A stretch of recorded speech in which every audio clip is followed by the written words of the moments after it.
Que a paz do Senhor Jesus esteja com você aí onde você está agora. Meu irmão, minha irmã, aqui é o evangelista Lu Martins. E você está no Palavra Pura. Hoje nós vamos caminhar juntos por um dos textos mais profundos sobre o Espírito Santo em toda a Bíblia. Romanos 8, 9 a 11.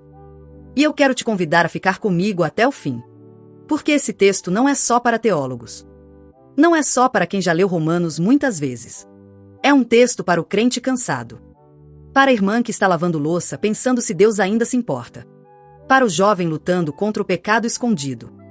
Para o pastor desanimado. E também para você que talvez ainda nem tenha certeza se já nasceu de novo. Abra a sua Bíblia se você puder.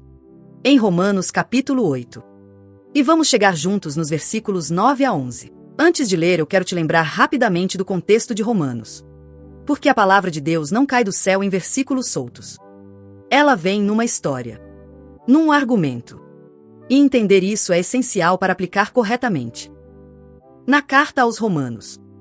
O apóstolo Paulo começa lá em Romanos capítulo 1 até o capítulo 3 mostrando que toda a humanidade está debaixo do pecado.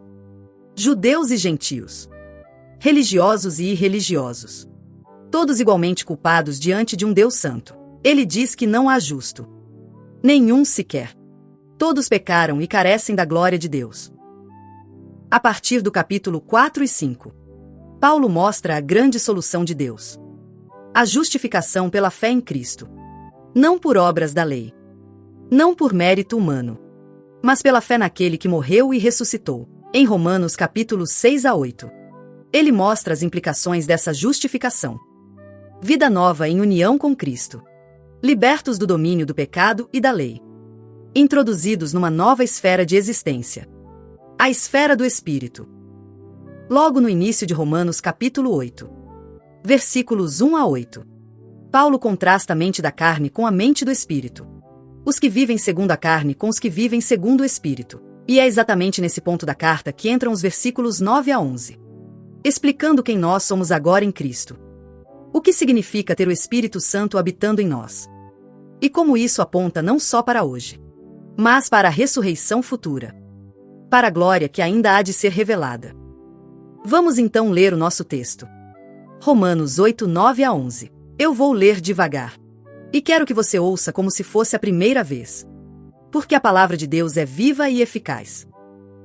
Paulo diz assim. Mas vós não estáis na carne, mas no Espírito. Se é que o Espírito de Deus habita em vós. E se alguém não tem o Espírito de Cristo, esse tal não é dele. E se Cristo está em vós? O corpo na verdade está morto por causa do pecado. Mas o Espírito vive por causa da justiça. E se o Espírito daquele que dentre os mortos ressuscitou a Jesus habita em vós? Aquele que dentre os mortos ressuscitou a Cristo Jesus também vivificará os vossos corpos mortais. Pelo seu Espírito que em vós habita. Meu irmão, minha irmã. Vamos devagar. Quase palavra por palavra. Porque cada frase aqui carrega uma riqueza tremenda. Paulo começa dizendo. Mas vós não estáis na carne, mas no Espírito. O que significa isso? Estar na carne ou estar no Espírito? Na carta aos Romanos. Carne não é simplesmente o corpo físico.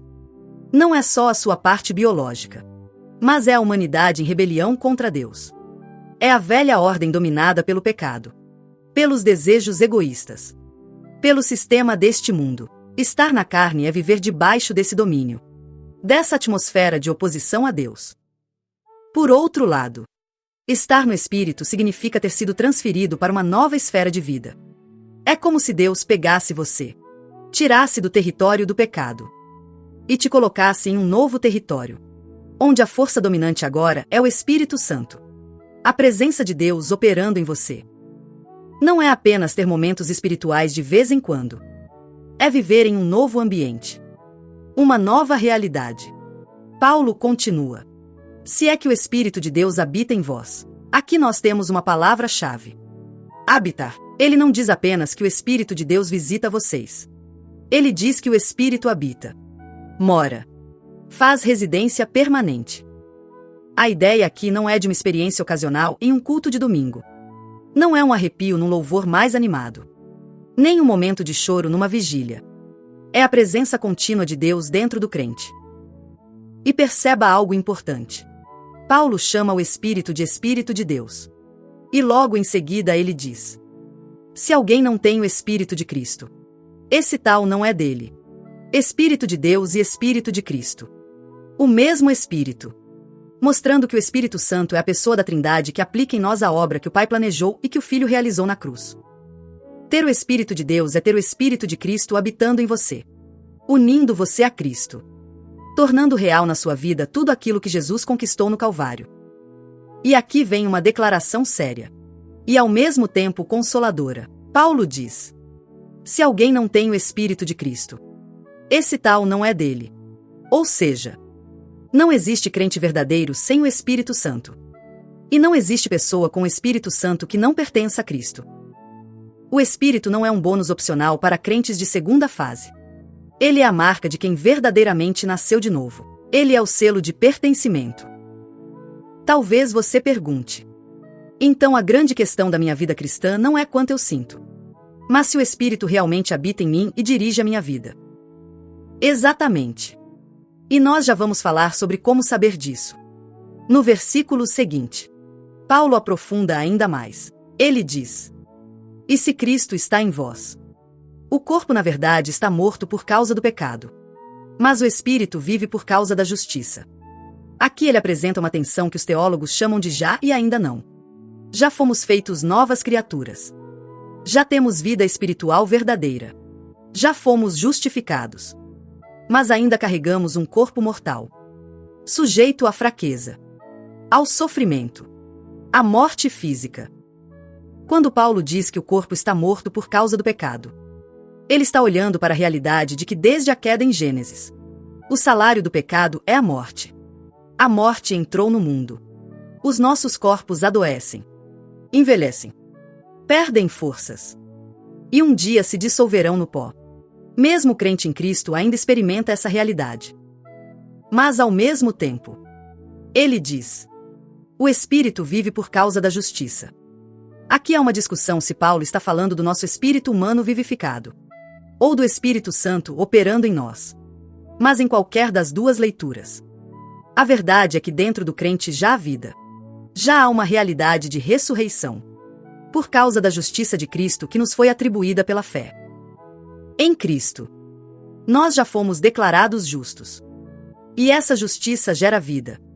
Gera nova disposição, novos desejos, nova mentalidade. E então vem o versículo 11. Costurando tudo, do presente para o futuro. Paulo diz: e se o Espírito daquele que dentre os mortos ressuscitou a Jesus habita em vós? Aquele que dentre os mortos ressuscitou a Cristo Jesus também vivificará os vossos corpos mortais, pelo seu Espírito que em vós habita. Perceba o raciocínio. O mesmo Espírito que agiu com poder na manhã da ressurreição, tirando Jesus do túmulo, vencendo a morte, é o Espírito que hoje habita em você, crente em Cristo. E porque ele já habita em você hoje, isso é a garantia, o penhor, de que um dia ele também dará vida ao seu corpo mortal, ressuscitando você na vinda gloriosa de Jesus. Então a ideia central aqui no contexto original é esta: em Cristo, todo crente já vive numa nova esfera, a esfera do Espírito. E esse Espírito não é uma simples emoção de culto, mas é o selo de que pertencemos a Cristo, a fonte da vida nova agora, e a garantia escatológica da nossa ressurreição futura. Em termos pastorais, a pergunta-chave não é quanto você sente, mas quem habita em você, e quem está dirigindo de fato a sua vida. Mas a palavra de Deus se interpreta pela própria palavra. E Paulo em Romanos capítulo 8 não está inventando algo do nada.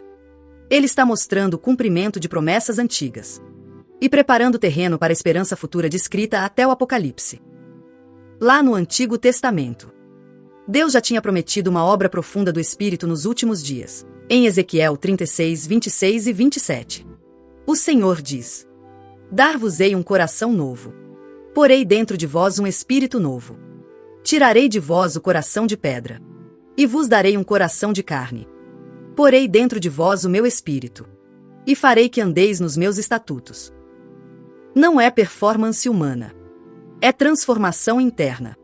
É Deus mesmo vindo morar dentro e nos capacitando a obedecer. Em Joel 2, 28 a 32. Deus promete: derramarei do meu espírito sobre toda a carne. E esse texto é colocado num contexto escatológico dos últimos dias, antecedendo o grande e terrível dia do Senhor. Quando chegamos em Atos capítulo 2, Pedro cita exatamente esse texto, em Atos 2,17, dizendo que aquilo se cumpria em Pentecostes. Os últimos dias tinham começado com a vinda do Espírito. Romanos capítulo 8. Então, é Paulo dizendo: essas promessas que Ezequiel e Joel anunciaram se cumprem agora em Cristo, na vida da igreja, na sua vida. A vida no Espírito é sinal de que nós já vivemos nos últimos dias. Já estamos na reta final da história, aguardando a consumação, a volta gloriosa do Cordeiro. Quando vamos aos Evangelhos, nós vemos Jesus preparando os discípulos para essa realidade. Em João 14, 16 e 17. Ele diz: e eu rogarei ao Pai, e ele vos dará outro Consolador, para que fique convosco para sempre. O Espírito da verdade, que o mundo não pode receber, porque não o vê nem o conhece. Vós o conheceis, porque ele habita convosco, e estará em vós. Veja a conexão com Romanos 8. Habitar. Estar em vós. Para sempre. Não é visita. É morada. Em João 16, 7 a 11. Jesus diz que é melhor que ele vá, para que o Consolador venha. E que quando ele vier, convencerá o mundo do pecado, da justiça e do juízo. Essa é uma função diária, contínua, de iluminar a consciência, de aplicar a obra de Cristo. Não apenas momentos emotivos em reuniões especiais. Nas cartas do Novo Testamento, essa mesma verdade é aprofundada. Em 1 Coríntios 6, 19 e 20. Paulo pergunta: ou não sabeis que o vosso corpo é templo do Espírito Santo que habita em vós, o qual tendes da parte de Deus, e que não sois de vós mesmos, porque fostes comprados por bom preço? Glorificai, pois, a Deus no vosso corpo. Templo não é lugar de evento esporádico. É lugar de presença contínua, de culto diário, de santidade. Em Efésios 1, 13 e 14. Paulo diz que, tendo crido em Cristo, fomos selados com o Espírito Santo da promessa, o qual é o penhor da nossa herança, até o resgate da sua propriedade, em louvor da sua glória. Penhor é a entrada, a garantia de que o restante virá. Como quando alguém dá um sinal para assegurar que vai pagar o restante depois. O Espírito em nós hoje é esse sinal garantido da glória futura, da ressurreição do corpo, da nova criação. Em Gálatas 5, 16 a 25, Paulo nos chama a andar no Espírito, para não satisfazer os desejos da carne. E ele contrasta as obras da carne com o fruto do Espírito: amor, alegria, paz, longanimidade, benignidade, bondade, fidelidade, mansidão, domínio próprio. Vida no Espírito aqui não é explosão semanal de emoção. É caminhada diária produzindo fruto visível. E quando caminhamos até o Apocalipse, a dimensão escatológica fica ainda mais clara, nos capítulos 2 e 3. Em cada carta às igrejas da Ásia, nós ouvimos a mesma frase: quem tem ouvidos, ouça o que o Espírito diz às igrejas. O Espírito está ativo ao longo de toda a era da igreja, exortando, consolando, disciplinando, corrigindo o caminho do povo de Deus. E em Apocalipse 22, 17, quase no final da Bíblia, lemos: o Espírito e a noiva dizem vem. E quem ouve diga vem. O mesmo Espírito que habita em você hoje, e que te ajuda a perdoar, a resistir ao pecado, a perseverar na fé, é aquele que clama pela volta de Cristo, conectando a sua vida diária, meio ao trânsito, as contas para pagar, as dores físicas, com a esperança da nova criação, da nova Jerusalém. Diante de tudo isso, o que isso significa na prática para a sua segunda-feira? Para a sua rotina? Para as suas lutas? Vamos trazer a palavra para a vida. Primeiro, Identidade em Cristo vem antes de obrigação. Se você está em Cristo, você não é alguém que fica tentando sentir Deus para ver se Ele está perto ou longe. Como se Deus fosse um sinal de celular que cai em alguns lugares e em outros pega melhor. Pela fé, você já é a habitação do Espírito. Muita gente vive como solo seco, sempre esperando uma chuva de avivamento de fora, correndo atrás de conferência, culto especial, pregador famoso, para ver se algo acontece. Mas em Cristo, a sua identidade mudou. De solo seco você foi feito fonte, templo, lugar onde o Espírito já habita. Isso muda a pergunta do nosso dia a dia. Em vez de acordar pensando: será que hoje eu vou sentir Deus? Será que no culto de domingo eu vou chorar? Será que vou ter arrepio? A pergunta passa a ser: como alguém em quem Deus habita, como eu respondo a esta situação? Como alguém que já está no Espírito. O que significa lidar com este chefe difícil? Com este marido incrédulo? Com este filho rebelde? Com esta tentação na internet? Com esta notícia médica? Segundo, o Espírito Santo atua na sua rotina comum. Não só em momentos extraordinários. No trabalho. Naquela reunião tensa em que estão pedindo para você adulterar um relatório. Para fechar um contrato injusto. O Espírito traz à memória a palavra.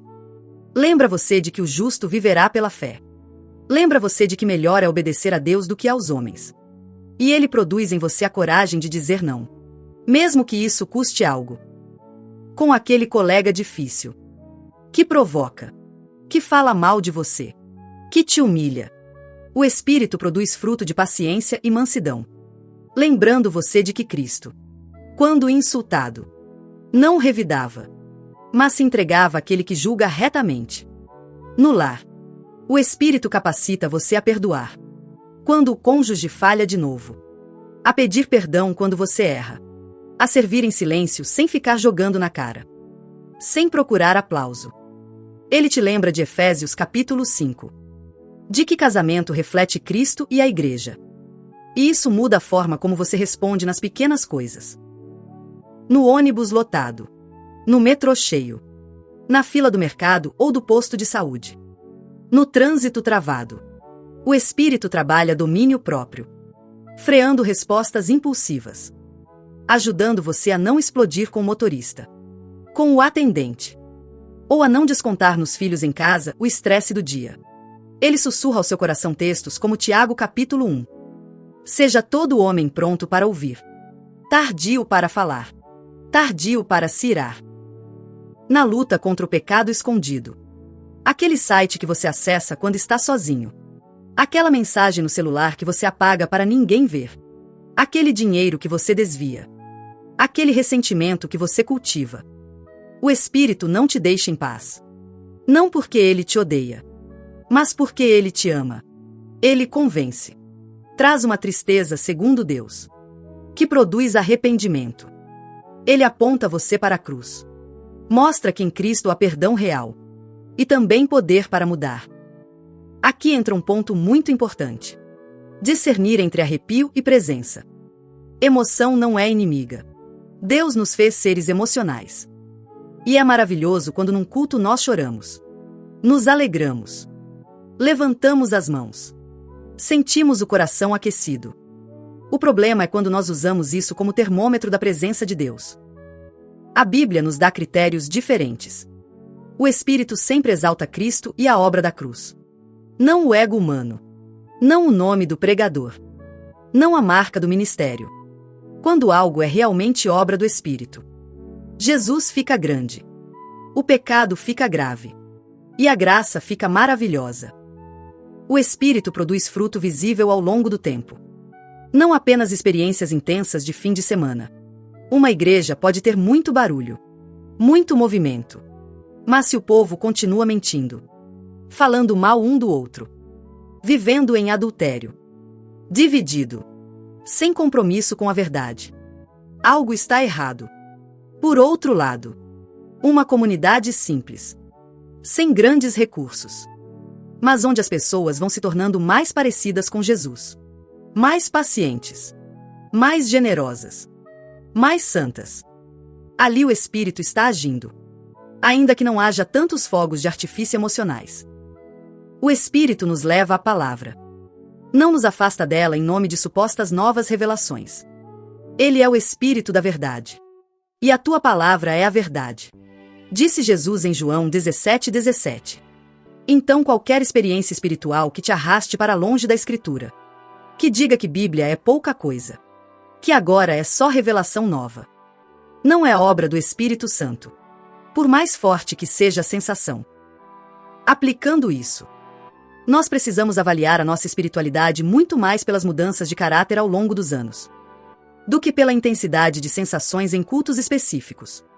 Deus pode usar momentos fortes, mas o sinal de que o Espírito habita em você é que, aos poucos, você vai odiando mais o pecado, amando mais a justiça, valorizando mais a palavra, se tornando mais semelhante a Cristo.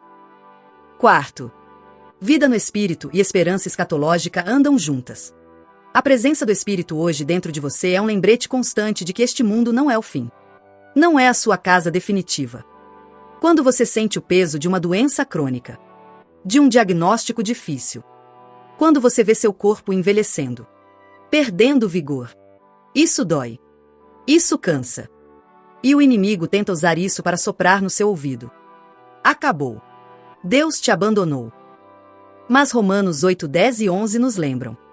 O corpo está sim sujeito à morte por causa do pecado. Mas o Espírito em você é vida. E é garantia de ressurreição. Em 2 Coríntios 4, 16 a 18. Paulo diz que mesmo que o nosso homem exterior se corrompa, o interior se renova de dia em dia. E que as aflições leves e momentâneas produzem para nós eterno peso de glória, acima de toda comparação. Em Filipenses 3, 20 e 21, ele diz que a nossa pátria está nos céus, de onde também aguardamos o Salvador, o Senhor Jesus Cristo, que transformará o nosso corpo de humilhação, para ser conforme o corpo da sua glória, pelo poder com o qual também sujeita-se todas as coisas. O Espírito que habita em nós hoje é o agente dessa transformação futura. Então, meu irmão, minha irmã, se você sofre no corpo, se sente fraco, limitado, se olha para o espelho e vê as marcas do tempo, lembre-se, Deus não abandonou você. Ele está preparando o seu corpo, como uma semente que será plantada, para um dia ressuscitar incorruptível, glorioso, semelhante ao corpo de Cristo. Quinto, existem práticas diárias que nos ajudam a cultivar sensibilidade à voz do Espírito que já habita em nós. Não para trazer o Espírito de longe, mas para alinhar o nosso coração com aquilo que ele já está dizendo. Primeiro, a palavra. Tempo regular nas Escrituras. Ainda que seja pouco tempo, mas com constância. Pedindo ao Espírito que ilumine, que aplique, que confronte. Quando você abre a Bíblia e ora. Espírito Santo, que já habita em mim, fala comigo agora. Ele se alegra em usar a palavra inspirada por ele mesmo para guiar a sua vida. Segundo, oração. Simples e constante. Ao longo do dia. Não apenas em momentos formais. Enquanto você anda na rua. Enquanto faz o almoço. Enquanto dirige. Você pode ir falando com Deus, reconhecendo sua dependência, pedindo direção, entregando ansiedades. O Espírito intercede por nós com gemidos inexprimíveis. Diz Romanos 8, 26. Ele participa da nossa oração. Ele nos ajuda a orar. Terceiro, comunhão. Vida na igreja local. O Espírito usa a comunidade, os irmãos, os dons que ele distribuiu no corpo, para nos edificar, corrigir, fortalecer. Cristão isolado, longe da congregação, sem prestar contas a ninguém, vai ficando surdo à voz do Espírito, porque ele fala também por meio da exortação mútua, do ensino, da disciplina amorosa. Quarto, obediência. Muitas vezes nós queremos sensações mais fortes, mas ignoramos pequenas convicções que o Espírito já está trazendo. Ele mostra um pecado para ser abandonado, uma reconciliação para ser buscada, Um pedido de perdão para ser feito. Um passo de fé para ser dado. E nós adiamos. Resistimos. Abafamos a voz. Sensibilidade ao espírito cresce quando respondemos rapidamente, mesmo em coisas aparentemente pequenas. E aqui entra nossa pérola acionável do dia. Algo simples que você pode aplicar hoje mesmo. Antes de qualquer decisão hoje. Seja responder uma mensagem no celular. Seja fechar um negócio. Seja falar com alguém da família. Faça uma breve oração silenciosa, dizendo: Espírito Santo, que já habita em mim, guia meus pensamentos agora. Essa pequena prática, repetida ao longo do dia, vai lembrando seu coração de que você não vive sozinho, de que há um conselheiro presente, de que a vida no Espírito é para a vida real. Mas tudo isso só é possível por causa de Jesus. Porque Ele é quem cumpre o tema que estamos estudando. Cristo e o dom do Espírito estão profundamente ligados. Jesus viveu perfeitamente cheio do Espírito. No seu batismo, o Espírito desceu sobre ele como pomba. E o Pai declarou: Este é o meu Filho amado. Em Lucas 4,18. Ele leu o profeta Isaías dizendo: O Espírito do Senhor está sobre mim, pelo que me ungiu para evangelizar os pobres. Toda a vida de Jesus foi vivida em dependência e poder do Espírito. Na cruz, ele entregou o seu Espírito ao Pai, carregando a nossa culpa, levando sobre si o castigo que nos traz a paz. Na ressurreição, como vimos em Romanos 8,11, foi o Espírito quem o ressuscitou dentre os mortos, declarando o Filho de Deus com poder. Como diz Romanos 1,4, exaltado à direita do Pai. Jesus derrama o Espírito sobre a Igreja. Em Atos 2,33, Pedro diz que Jesus, tendo sido exaltado à destra de Deus, e tendo recebido do Pai a promessa do Espírito Santo, derramou aquilo que eles viam e ouviam. Então o dom do Espírito não é uma recompensa por bom comportamento. Não é troféu de crente esforçado. É fruto da obra completa de Cristo em nosso lugar. Por isso, há um chamado hoje ao arrependimento e à fé. Se você me ouve agora e percebe que vive apenas em busca de experiências religiosas, arrepio, profecia, campanha, mas nunca se rendeu de verdade a Cristo, nunca se viu como pecador culpado, nunca confiou somente na morte e ressurreição de Jesus, o Espírito está usando essa palavra para te convencer. Não busque apenas sentir algo. Busque a Cristo. Corra para Ele. Arrependa-se dos seus pecados. Confesse a sua rebelião. Deixe de confiar em si mesmo. E creia que na cruz Ele pagou totalmente a sua dívida. E que ressuscitou para te dar vida nova. Peça que Ele faça de você uma nova criatura. Peça que Ele te dê o seu Espírito. Não como uma força anônima, mas como presença pessoal. A promessa de Deus é que Ele dá o Espírito àqueles que o obedecem, respondendo ao Evangelho com fé. Em João 7:37-39, Jesus disse: Se alguém tem sede, venha a mim e beba. Quem crer em mim, como diz a Escritura, do seu interior fluirão rios de água viva. E o texto explica que ele dizia isso do Espírito que haviam de receber os que nele crescem. Mas talvez você já seja de Cristo. Já creu. Já foi batizado. Já anda com Ele há anos. Mas está cansado, confuso, vivendo um vai e vem espiritual, dependendo do culto de domingo para se sentir crente de novo, e passando a semana no seco. Se esse é o seu caso, ouça. Em Cristo você já é templo do Espírito. De segunda a domingo. Não só na hora do louvor. O mesmo Espírito que te visita poderosamente às vezes no culto. É o que está com você lavando roupa, fazendo planilha, estudando para a prova, enfrentando fila de hospital. O convite hoje é: volte à palavra. Confesse a frieza. Abra o jogo com Deus. Diga a Ele onde você tem resistido ao Espírito. Peça a renovação. E creia, pela fé na promessa da Escritura, que o Espírito não abandonou você. Filipenses 1,6 diz que aquele que começou boa obra em vós há de completá-la até o dia de Cristo Jesus. Ele não desiste daquilo que começou. Nós caminhamos até aqui, E agora é hora de amarrar tudo em 4 movimentos simples para o nosso coração. Primeiro, a verdade central. Em uma frase. Podemos resumir assim: porque o Espírito de Deus habita permanentemente em todo verdadeiro crente. Nós já vivemos hoje numa nova esfera de vida. Somos capacitados a uma transformação real de caráter. E temos a garantia certa da nossa ressurreição futura em glória. Segundo, a pérola do dia. O desafio prático e simples para hoje. Que essa frase fique gravada no seu coração. Porque pode mudar a forma como você enfrenta as próximas horas. Antes de qualquer decisão hoje. Por menor que pareça. Faça esta breve oração. Espírito Santo, que já habita em mim, guia meus pensamentos agora. Isso é praticar a consciência de que você não está mais na carne, mas no Espírito. É viver como quem leva a sério a presença de Deus dentro de si. Terceiro, um vislumbre da graça.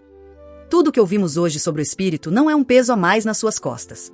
É um presente da graça em Cristo. O Deus Santo que poderia ter te deixado entregue ao próprio coração. Decidiu habitar em vasos de barro. Decidiu fazer do seu coração a casa dele. Decidiu colocar em você o mesmo Espírito que ressuscitou Jesus. Para garantir que você chegue até o fim. A história não termina com o seu esforço. Termina com Cristo voltando. O Espírito e a noiva dizendo vem. E você ressuscitado. Glorificado. Adorando para sempre.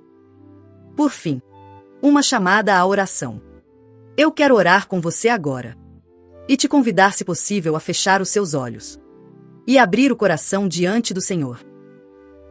Senhor nosso Deus e nosso Pai. Nós te adoramos. Porque o Senhor é tão grande. Tão santo. E mesmo assim escolheu habitar em nós por meio do teu Espírito. Obrigado porque não somos mais órfãos espirituais. Não caminhamos mais sozinhos. Não dependemos de lugares especiais para encontrar a tua presença. Pois o Senhor fez de nós o teu templo. Nós confessamos diante de ti que muitas vezes confundimos arrepio com presença, emoção com comunhão, barulho com poder. Confessamos que temos resistido à voz do teu Espírito em pequenas e grandes coisas. Que temos buscado experiências sem buscar obediência. Que temos negligenciado a tua palavra, a oração, a comunhão com a igreja. Tem misericórdia de nós. Limpa-nos no sangue de Jesus. Nós te pedimos. Espírito Santo, torna-nos mais sensíveis à tua voz, mais dóceis à tua direção, mais rápidos em te obedecer, mesmo quando isso confronta nosso orgulho, nosso conforto, nossos planos. Guia-nos hoje em cada decisão, desde as conversas mais simples até as escolhas mais sérias. Que o fruto do Espírito floresça em nós. Amor, alegria, paz, paciência, bondade, fidelidade, mansidão, domínio próprio. Colocamos diante de ti, Senhor, as nossas dores físicas, doenças, limitações, cansaços. E te agradecemos porque mesmo quando nosso corpo se desgasta, o teu Espírito em nós é garantia de ressurreição. Fortalece o irmão que está em um leito de hospital, a irmã que lida com uma enfermidade crônica, o idoso que sente o peso da idade. Lembra-os da promessa de que um dia o Senhor vivificará os nossos corpos mortais, pelo teu Espírito que em nós habita. Nós oramos também por aqueles que hoje se voltam para Cristo pela primeira vez, arrependidos, pedindo perdão, clamando por vida nova. Salva, Senhor. Regenera. Derrama o teu Espírito. Faz nascer de novo. E planta em cada um a certeza de que agora pertencem a Jesus. E que hoje, ao sairmos desta meditação, possamos viver esta pérola prática. Porque o Espírito de Deus habita em mim hoje. Eu não ando mais pela pressão do momento, mas pela direção da palavra. Nós oramos assim, em nome de Jesus, confiando totalmente na tua graça. Amém. E amém. Deus te abençoe. E que o Espírito que habita em você te lembre dessa verdade ao longo de todo este dia.